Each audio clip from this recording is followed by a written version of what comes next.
Chemistry exam എഴുതാൻ തയ്യാറെടുക്കുന്ന വിദ്യാർത്ഥികളുടെ ചില നിർദ്ദേശങ്ങൾ. കെമിസ്ട്രി പഠിക്കുമ്പോൾ ശ്രദ്ധിക്കേണ്ട കാര്യങ്ങൾ: എല്ലാ ചാപ്റ്റേഴ്സും നന്നായി പഠിക്കുക. പഠിക്കുമ്പോൾ നോട്ട്സ് മാത്രം പഠിക്കാതെ ടെക്സ്റ്റ് ബുക്ക് കൂടെ നന്നായി പഠിക്കാൻ ശ്രദ്ധിക്കണം.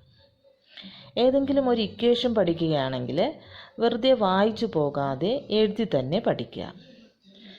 കെമിക്കൽ ലോസ്, നമ്മുടെ ഫസ്റ്റ് ചാപ്റ്ററിലെ കെമിക്കൽ ലോസ് പഠിക്കുമ്പോൾ ഒരിക്കലും അത് നമ്മുടെ സ്വന്തം സെൻറ്റൻസിൽ എഴുതി പഠിക്കാതെ ലോ എങ്ങനെയാണോ പറയുന്നത് അതുപോലെ എഴുതി പഠിക്കുക.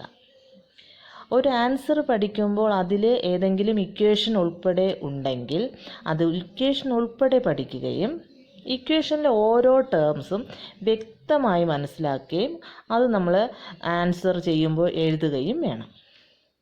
പഠിച്ച പാഠങ്ങൾ സമയം കിട്ടുമ്പോഴെല്ലാം റിപ്പീറ്റ് ചെയ്യാൻ വളരെയധികം ശ്രദ്ധിക്കണം. പിന്നെ +1 സ്റ്റുഡൻസിന് ഏറ്റവും ടഫായി തോന്നുന്ന പോർഷനാണ് ഓർഗാനിക് കെമിസ്ട്രി എന്ന് പറയുന്നത്. അത് നന്നായിട്ട് എഴുതി പഠിച്ചാൽ മാത്രമേ നമുക്കത് ഓർമ്മയിരിക്കത്തുള്ളൂ. റിപ്പീറ്റ് ചെയ്ത് നമ്മൾ എഴുതി പഠിച്ചുകൊണ്ടേയിരിക്കുക. എന്നാൽ മാത്രമേ ആ ഓർഗാനിക് കെമിസ്ട്രി ക്വസ്റ്റ്യൻസ് നമുക്ക് നന്നായിട്ട് അറ്റൻഡ് ചെയ്യാൻ കഴിയുള്ളൂ. ആപ്ലിക്കേഷൻ ലെവലിലാണ് ചോദിക്കുന്നത്. അപ്പോൾ നമ്മൾ ധാരാളം ഇക്വേഷൻസ് ഉള്ള ചാപ്റ്റേഴ്സാണ് ഓർഗാനിക് കെമിസ്ട്രി. ഇക്വേഷൻസ് എല്ലാം ഓരോന്നും എഴുതി വ്യക്തമായിട്ട് റിപ്പീറ്റ് ചെയ്ത് പഠിക്കുക. ഇപ്പോൾ നമുക്ക് ഏത് ക്വസ്റ്റ്യനാണ് ഇമ്പോർട്ടൻ്റ് എന്ന് ഒരിക്കലും നമുക്ക് പറയാൻ പറ്റില്ല. കാരണം ഫുൾ ടെക്സ്റ്റിലെ ഏത് ഭാഗത്ത് നിന്നും ക്വസ്റ്റ്യൻസ് ചോദിക്കും. നമ്മൾ വളരെ ഇമ്പോർട്ടൻ്റ് എന്ന് പറഞ്ഞ് പഠിക്കുന്ന ക്വസ്റ്റ്യൻസ് ചിലപ്പോൾ അതെല്ലാം ഉണ്ടാകണമെന്നില്ല. അപ്പോൾ നമ്മൾ ടെക്സ്റ്റ് നന്നായിട്ട് കവർ ചെയ്ത് പോവുക. എന്നാൽ മാത്രമേ നല്ല രീതിയിൽ കെമിസ്ട്രി എക്സാം എഴുതാൻ പറ്റുകയുള്ളൂ. ഇനി എക്സാം എഴുതുമ്പോൾ ശ്രദ്ധിക്കേണ്ട കാര്യങ്ങൾ എന്തൊക്കെയാണെന്ന് നോക്കാം.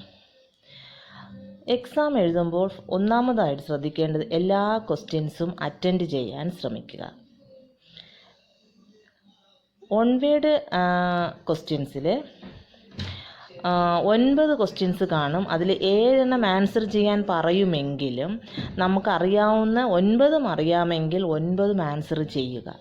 അഥവാ ഏതെങ്കിലും ഒന്ന് അബദ്ധത്തിന് തെറ്റിപ്പോയാലും നമുക്കത് കവർ ചെയ്ത് പോകാനായിട്ട് കഴിയും.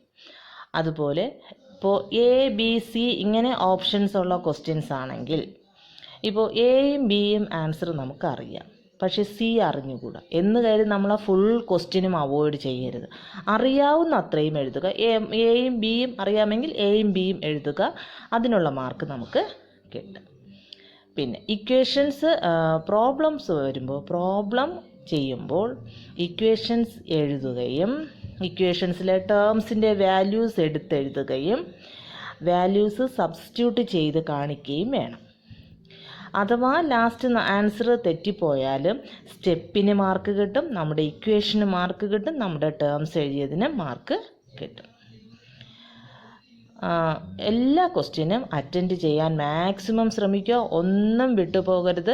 ക്വസ്റ്റ്യൻസൊക്കെ നന്നായിട്ട് വായിച്ച് മനസ്സിലാക്കി ശ്രദ്ധയോടെ അറ്റൻഡ് ചെയ്യുക.